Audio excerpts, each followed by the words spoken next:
Saint Charles Borromée, c'est d'ailleurs le patron, le saint patron des évêques. Hein. Comme ça, c'est une image à méditer.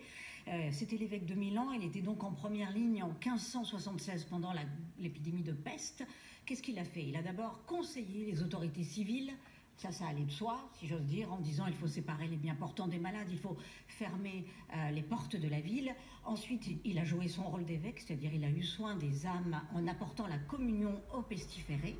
Il a entraîné d'ailleurs derrière lui les prêtres et les religieux qui avaient peur de prime abord, évidemment, de jouer ce rôle-là, mais avec toute sa sainteté, il les a entraînés. Et puis il est allé plus loin que ça.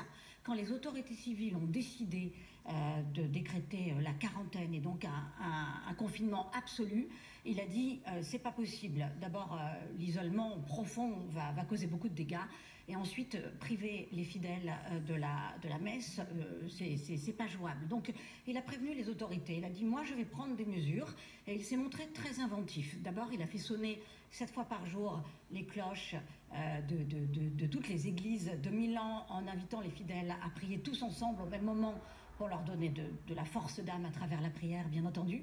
Et puis, il a fait ériger, le tout en moins d'un mois quand même, 19 colonnes surmontées d'une croix dans le centre-ville de Milan, avec création d'un autel au pied de ces colonnes, pour que tous les Milanais, depuis leurs fenêtres, puissent assister à la messe. Ça, c'était quand même franchement malin.